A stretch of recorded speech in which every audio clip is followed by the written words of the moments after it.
Welcome to the White House. In case you did not know, I'm Barack Obama, the president. The first black president. The first racially sensitive president. The first hope and change president. But you all know that because, well, you made me president. This is Sarah Palin. She is not president. She is also not a witch. Hillary and Nancy, on the other hand, may be witches, but Sarah is definitely not a witch. Thank you, Mr. President, for your Tea Party invitation at the White House. As you know, last Tuesday the Tea Party kicked your ass in the election. Harry Reid and Nancy Pelosi won't be returning to Washington.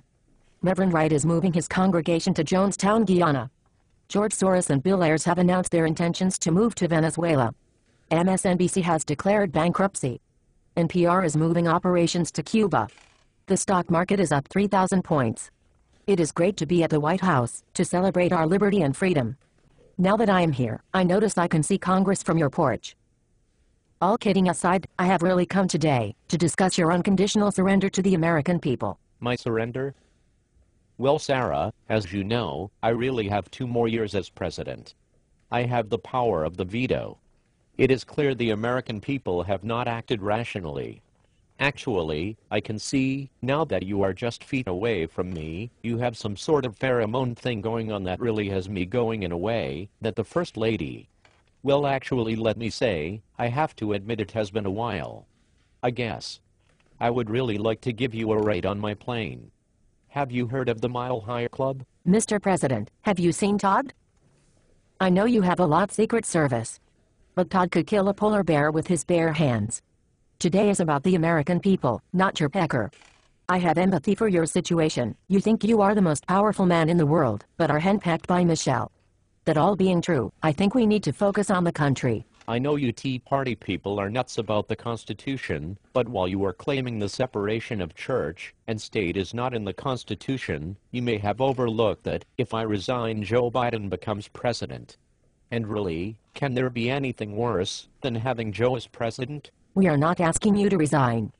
Putting Joe Biden in that position was a very sharp move on your part. It is your veto we want. It seems you got into this president thing either because Bill Ayers pushed you into it, or you liked all the perks you get after you leave office. I mean, even Jimmy Carter still gets traction. We know you like to put your name on books ghostwritten by Bill Ayers. The perks on the speaking circuit are really nice. Do you know you can get paid $200,000 for a speech? So, here is the deal. I have a list of cabinet members we want to resign, and a list of great Americans for you to appoint. Needless to say, they will all be quickly approved by the Senate. You will agree not to veto any bill that comes to your desk. You still get to have all the other perks. In 2 years you will lose your re-election. You can retire with a big pension and make millions of dollars. Sarah, that is all well and good, but isn't it obvious I'm not in it for the money? I want to fundamentally change the country. This is our time, this is our place, we are the change we are looking for. Is that the only line you can remember from the campaign without your teleprompter? Let me just say this. Kenya. Kenya? Yes, Kenya. We have the evidence, and we did not even need to get the water board out. As soon as we won the election, Rahm Emanuel called. He wants my endorsement for mayor of Chicago. I don't ever go to Chicago, so what do I care? We cut a deal. We have your birth certificate. And everything else. Everything? He told you everything? Did he tell you about? Yes, he told us also about that. Everything. You make an interesting case. It seems though you have the same kind of ego as I do. As much as you want to be president, there is no way the American people would ever elect you. You can't transmit that hot sexy look and pheromones via television and the internet. So, what is your angle here? Angle? I have no angle. I don't want to be president. I am not the right person. There are more than enough great Americans that can lead this country. Actually, many of them will be your new cabinet. No, I am taking a job as a radio host. Do you know how much Rush Limbaugh makes each year?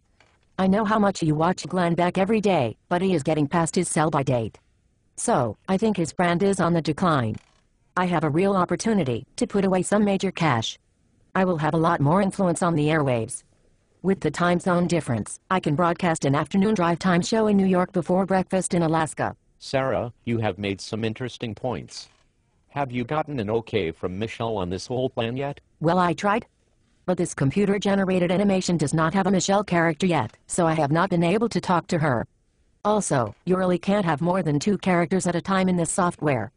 So, I may need to wait until the next revision cycle of Extra Normal to discuss this with her. Well, thank you again for coming to the White House. Let's get back to that tea party.